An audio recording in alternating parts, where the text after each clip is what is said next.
आज 26 नोव्हेंबर अर्थातच आम्हा सर्वांची संस्कृती, आम्हा सर्वांचे मूलभूत हक्क, स्वातंत्र्य, समता, न्याय, बंधुता, धर्मनिरपेक्षता आणि समाजवाद या मूल्याची जोपासना करून भारतामध्ये वास्तव्य करणाऱ्या प्रत्येक माणसाला जे काही अधिकार प्राप्त झालेले आहेत, जे काही मूलभूत कर्तव्य प्राप्त झालेली आहेत आणि जे काही अधिकार हक्क मिळालेले आहेत, या सगळ्यांची खरी देण भारतामध्ये वास्तव्य करणाऱ्या माणसाला मिळाली. तो दिवस म्हणजे आजचा सुवर्ण दिवस 26 नोव्हेंबर अर्थातच संविधान दिन. खरं तर ही संविधानाची संस्कृती प्रत्येक माणसाच्या घराघरापर्यंत पोहोचून या भारताला शिखरावर नेण्याचं महत्वपूर्ण कार्य आमच्या या भारतीय संविधानाने गेल्या 68 वर्षापासून केलेलं आहे.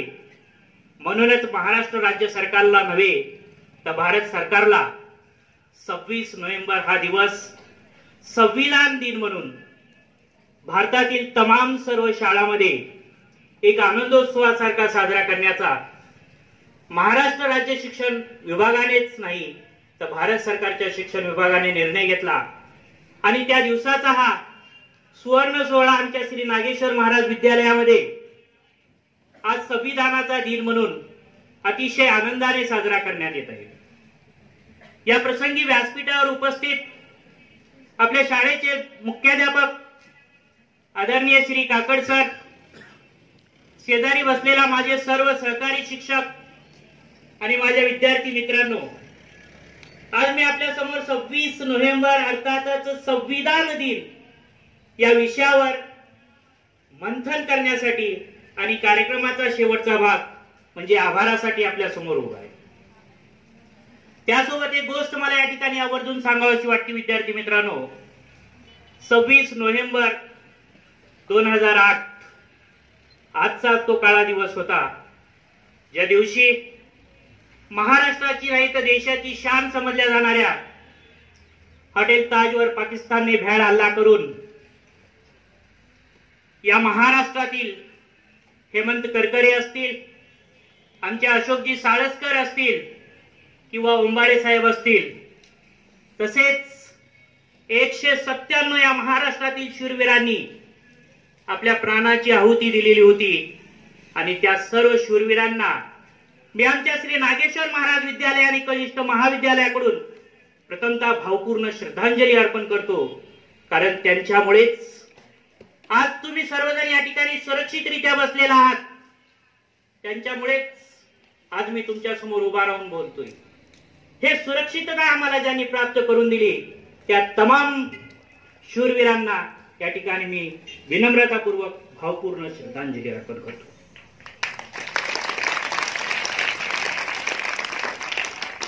विद्यार्थी मित्रांनो, भारतीय संविधान या जगातील एक थोर विद्वान, कायदे पंडित, एक विधितज्ञ ज्यांना आपण म्हणतो अशा डॉक्टर बाबासाहेब आंबेडकर, ज्यांचं नाव ऐकल्यानंतर आजही आमच्या मनामध्ये क्षणार्धात विचार येऊन जातो. भारतीय राज्यघटनेचे शिल्पकार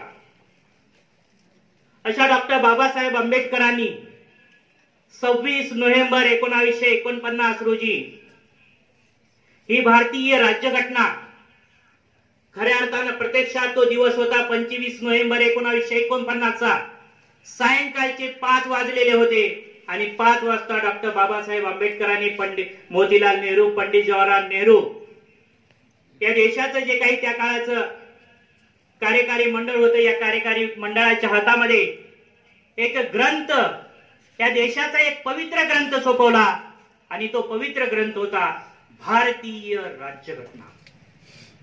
भारतीय राज्यघटनाने म्हणजे नेमकं काय? विद्यार्थी मित्रांनो, भारतीय राज्यघटना हे एक असं पुस्तक आहे जे पुस्तक त्या काळामध्ये भारतामध्ये वास्तव्य करणाऱ्या 33 कोटी लोकांना सर्वच्या सर्वच अधिकार प्राप्त करून जे लिखित लिहिलेलं होतं ते लिखित लिहिलेलं पुस्तक म्हणजे भारतीय राज्यघटना. पण ही राज्यघटना नेमकी निर्माण कशी झाली? या राज्यघटनेच्या पाठीमागची नेमकी पार्श्वभूमी काय, ही राज्यघटना बनवण्यासाठी नेमकं करावं लागलं काय, असे हजारो प्रश्न तुमच्या मनामध्ये विचारांची घालमेल करत असतील. त्या प्रश्नांची उत्तरं घेऊन मी आज आपल्या समोर उभा आहे. विद्यार्थी मित्रांनो, 29 ऑगस्ट 1946 तो दिवस होता. अँटली नावाचे एक ब्रिटिश गव्हर्नर आपल्या देशामध्ये आलेले होते आणि यांनी सांगितलं की या देशाची जर का प्रशासन व्यवस्था चालवायची असेल तर त्यासाठी गरज आहे एका राज्यघटनेची. आणि एक राज्यघटना समिती स्थापन केली गेली.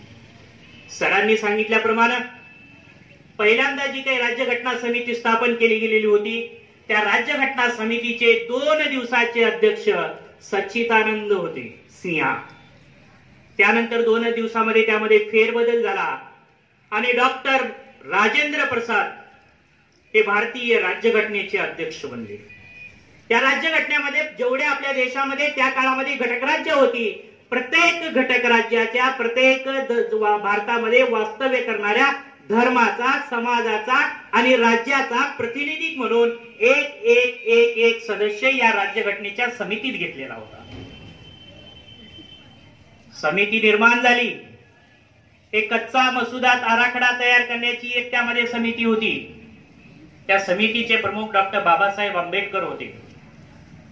यांच्यावर भारतीय राज्यघटनेचा कच्चा मसुदा तयार करण्याचा आराखडा तयार करण्याची जबाबदारी सोपवली गेली आणि डॉक्टर बाबासाहेब आंबेडकरांनी जगामध्ये मग स्कॉटलँड असेल, कॅनडा असेल, स्वित्झर्लंड असेल, अमेरिका असेल, इंग्लंड असेल, या अनेक देशातील राज्यघटनेचा अभ्यास केला आणि शेवटी आपल्या देशाची 2 वर्ष 11 महिने आणि 18 दिवस अभ्यास करून आपल्या देशाची जगातली सगळ्यात मोठी लिखित राज्यघटना बनवली.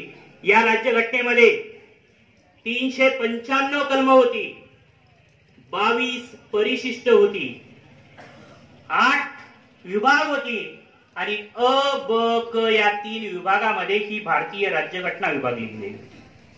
मग ही कलम काय करतात? ही कलम आपल्याला कशा पद्धतीने जगावं हे शिकवतात. आणि त्या काळामध्ये बनवलेली ही राज्यघटना आज 21व्या शतकामध्ये सुद्धा या देशाची शिस्तप्रियता राखण्यासाठी अगदी प्रत्यक्षपणे उभे राहून कार्य करते.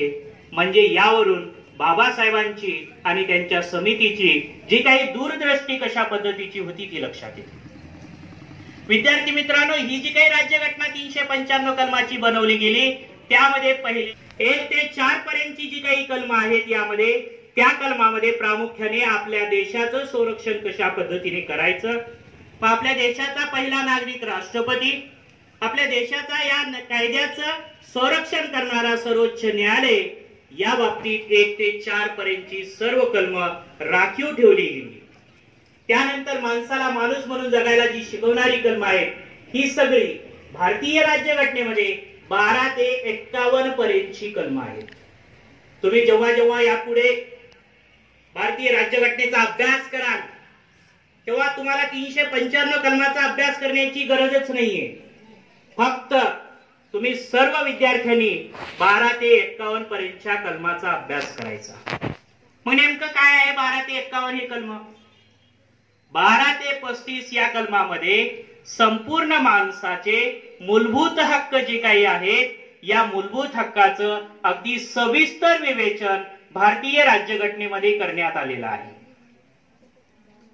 पुढे 35 ते 51 पर्यंत माणसाला जन्मल्यापासून तुम्ही सगळेजण जन्मलात, तुम्हाला अजून माहिती नाहीये की भारतीय राज्यघटनेने तुम्हाला अधिकार प्राप्त करून दिलेले आहेत. पण हे जे काही अधिकार आहेत ते सगळेच्या सगळे अधिकार कलम 35 ते 51 पर्यंतच्या कलमामध्ये तुम्हाला सगळेच आढळतात. त्यामुळे तुम्ही 35 ते 51 पर्यंतचा अभ्यास करा.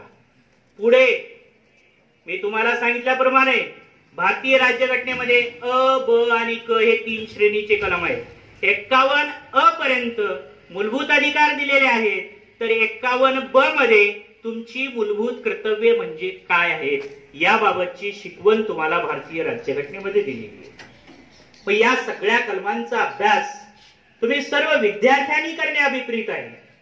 ही भारतीय राज्यघटना कलम 340 त्यामध्ये सांगितलेलं आहे की भारतामध्ये वास्तव्य करणारा हा कुठलाही पुरुष कोणत्याही जातीचा नाही.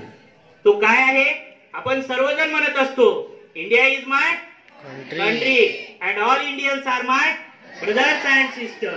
आम्ही सगळेजण भारतीय आहोत आणि भारतीय असल्याचा आम्हाला अभिमान आहे.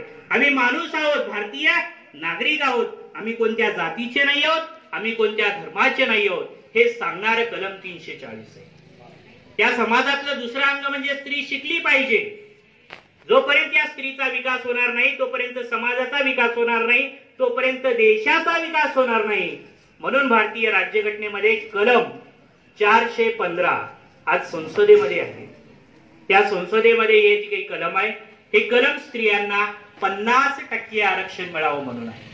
आज रोजी आमच्या या भारतीय राज्यघटनेमध्ये त्या काळामध्ये 395 कलम होती. आज रोजी भारतीय राज्यघटनेमध्ये 359 कलम आहेत. मग 359 कलम कशी झाली हा प्रश्न तुमच्या मनामध्ये तयार झालेला असेल तर विद्यार्थी मित्रांनो, या भारतीय राज्यघटनेमध्ये जर का बदल करायचा असेल तर आपल्याला 3 प्रकारे बदल करता येतो. एक आहे साधा बदल, दुसरा आहे संसदेच्या मार्फत केलेला बदल आणि तिसरा आहे प्रचंड बहुमताने केलेला बदल. म्हणजे भारतीय राज्यघटनेमध्ये प्रचंड बहुमताने जर का आपल्याला बदल करायचा असेल तर सर्वोच्च न्यायालयाची परवानगी लागते, संसदेमध्ये 2/3 बहुमत लागतं आणि देशामध्ये 17 राज्यामध्ये आपलं एक वर्चस्व असणारे आपले मुख्यमंत्री पाहिजे. मग एवढं सगळं होणं काही शक्य नाहीये. त्यामुळे सहजासहजी या भारतीय राज्यघटनेमध्ये काही केल्या बदल करता येत नाही. पण भारतीय राज्यघटना ही ताटर आहे. भारतीय राज्यघटना ही परिधृढ अशी राज्यघटना आहे ज्या राज्यघटनेमध्ये आपल्याला वेळोवेळी बदल करता येतात. या भारतीय राज्यघटनेचं 3 विभागामध्ये विभाजन केलेलं आहे. त्यामध्ये एक आहे केंद्र सूची, दुसरा आहे राज्य सूची आणि तिसरा आहे मध्यवर्ती सूची. पण केंद्र सूची म्हणजे काय? सरांनी सांगितल्याप्रमाणे आपल्या देशामध्ये दुहेरी प्रशासन व्यवस्था आहे. देशाचा प्रमुख पंतप्रधान, राज्याचा प्रमुख मुख्यमंत्री. मग ज्या ज्या वेळेस केंद्रामध्ये अनेक अडचणी येतात तेव्हा केंद्र सूची आपल्याला शिकवते किंवा सांगते की ह्या आलेल्या अडचणी अशा पद्धतीने सोडवायच्या. ज्यावेळेस समोर लक्ष द्या रे, ज्यावेळेस राज्यात अडचणी येतात तेव्हा आपल्याला राज्य सूची सांगते आणि ज्या वेळेस या दोन्हीमध्ये अडचणी येतात तेव्हा मध्यवर्ती सूची आपल्याला सांगत असते. अशी भारतीय राज्यघटना ही आपल्या देशाचा एक पवित्र ग्रंथ आहे. या राज्यघटनेचा तुम्ही सगळ्या विद्यार्थ्यांनी ज्या काही भविष्यामध्ये स्पर्धा परीक्षा तुम्ही देणार आहात या स्पर्धा परीक्षेमध्ये तब्बल 20 मार्कासाठी भारतीय राज्यघटनेचा अभ्यासक्रम असतो. त्यामुळे तुम्ही सगळ्यांनीच भारतीय राज्यघटना जर का तुम्हाला कधी विकत घेता आली, ज्या काळात जेव्हा तुमच्याकडे पैसे येतील त्यावेळेस म्हणा, किंवा तुमच्याकडे कोणी भेट दिली त्यावेळेस म्हणा, किंवा तुम्हाला कुठल्या ग्रंथालयामध्ये वाचायला मिळाला त्यावेळेस म्हणा, ही भारतीय राज्यघटना अवश्य तुम्ही सगळ्यांनी वाचा. आणि भारतीय राज्यघटनेमध्ये जेव्हा वाचून तुम्ही अभ्यास कराल तेव्हा जर का तुम्हाला राज्यघटना समजली तर तुम्ही या भारताचे एक सक्षम नागरिक आहात. आणि ते सक्षम नागरिकत्व बहाल करण्याचं काम डॉक्टर बाबासाहेब आंबेडकरांनी, डॉक्टर राजेंद्र प्रसादांनी आणि त्यांच्या संपूर्ण राज्यघटनेच्या समितीने केलेलं आहे. अशी ही राज्यघटनेचा हा संविधान, त्या संविधान म्हणजे उद्देश पत्रिका. तर या राज्यघटनेची ही जी काही उद्देश पत्रिका बनवलेली आहे हे उद्देश पत्रिका आपल्याला अनेक तत्व सांगते. अशा या तत्वांचं तुम्ही पालन करून जर का या देशामध्ये वास्तव्य केलात तर मी सांगतो तुम्हाला कधीच कुठली अडचण येणार नाही, कोणीही तुमच्यावर कधी हुकुमशाहीपणा करणार नाही आणि आलेल्या प्रत्येक संकटाला तोंड देण्याचं सामर्थ्य तुमच्यामध्ये तुमचे मित्र करू शकणार नाहीत, कधी कधी तुमचे शेजारीही तुमचं करू शकणार नाहीत, कधी कधी तुमचे पालक सुद्धा तुमच्या अडचणी सोडू शकणार नाहीत. पण तुम्ही जर का आलेल्या अडचणी राज्यघटना काढलात, अभ्यास केलात तर सहजतेने सोडू शकता. एवढं मोठं शस्त्र हे भारतीय राज्यघटना आहे आणि हीच जगातली सगळ्यात मोठी, भारतासारख्या लोकशाहीवादी देशाने स्वीकारलेली सगळ्यात मोठी राज्यघटना.